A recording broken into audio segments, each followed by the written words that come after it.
You might know him as a top chef, but today Chef Dale Talde is showing us something that he learned as a child. Time to say goodbye to takeout with his pork dumpling recipe, and he's going to help me clear up these sinuses.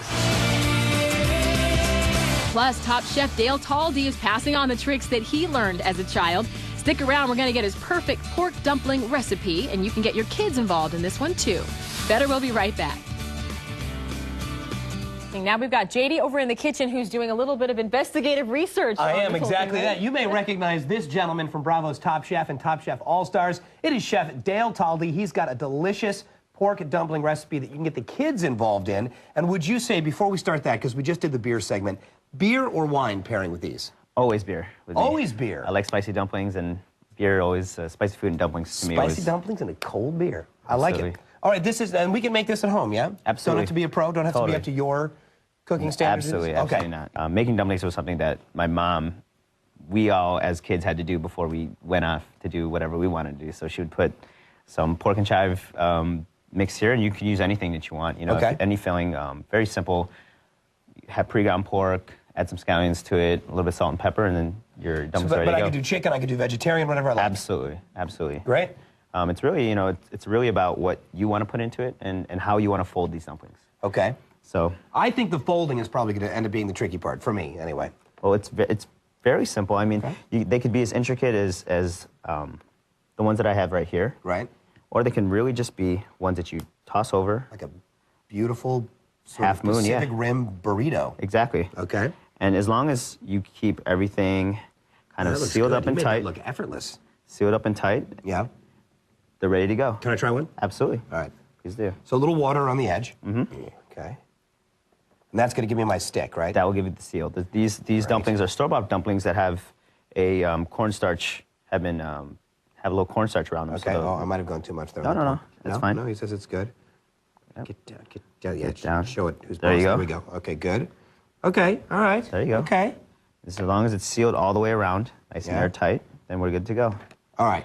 So we make up a few of these. Mine are amateur looking, but that's okay. Mm-hmm. And then what do we do? First, we're going to boil them, and then we're going to pan fry them to get a nice little crisp on the edges.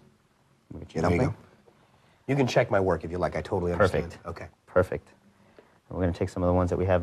Some of the pretty ones. So we have a little bit of water, and then here we have a pan with a little bit of oil, and we've preheated it a little bit. Okay. And right here is we just take these dumplings, you boil them for about 3 to 4 minutes. Okay. So the filling is about done, probably about 85% done, and then we pan fry them, and that cooks them all the way. And that finishes it off, and it gives it that nice crusty outer yumminess. Yes. Okay. And at the restaurant, we do a pork and chive dumpling that's called Pretzel. So we boil them in a little bit of baking soda and some water, and then we pan fry them with a little bit of butter, and then we garnish them with Pretzel Salt. It gives the outside a very pretzel-y taste to them. Very, very yummy. Very yummy and delicious. So 3 to 4 minutes in there. Can we jump ahead? I know it won't be totally par cooked inside. Sure. Oh, yeah. But I would love to see the frying process at work. So take these out carefully. Take a little bit of that water out. Make sure that you don't splatter around. And then here we go. Right into the water. There's the sizzle. There's the pop. And this is going to give it a nice little crust on the outside. Another one. And then at the restaurant, we do finish with a little bit of butter. Why wouldn't you? Absolutely. Butter just makes everything better. And we hit it with some pretzel salt. Nice, large flake. What is pretzel salt? I mean, is that literally just the salt you get on a pretzel you buy on the street? Yeah, absolutely. And to me, it's kind of the new fashionable salt. I use to season a lot of things at the restaurant. Because I'm just getting into sea salt now, and apparently it's out of style. Apparently I gotta get pretzel salt. Get that one with the pretzel salt. So now you can see that it's taking on a really nice golden color. Gives it that real nice pretzel flavor. What do we do for a sauce for this kind of thing? Are we just looking at sort of a traditional soy or a... Once again, at home, it's really up to you. A lot of times you can use a sweet and sour, the sweet chili sauces, bottled sweet chili sauces. You can use a vinegar and a soy dipping sauce. Okay. At the restaurant, we do a Chinese mustard and sesame soy. All right. And that's what this is? That's what it is. To kind of give you the idea of the mustard and pretzels. To kind of play off that, so we do Chinese mustard and And what is Chinese mustard specifically? Is it? It's a little wasabi, but that's Japanese, right? Think along the same lines. It's a little bit spicier of a mustard. Okay. Definitely will. If you're a little sick, it'll clear the. I'm a little congested, so it's gonna clear the nasal passages a little. Ooh.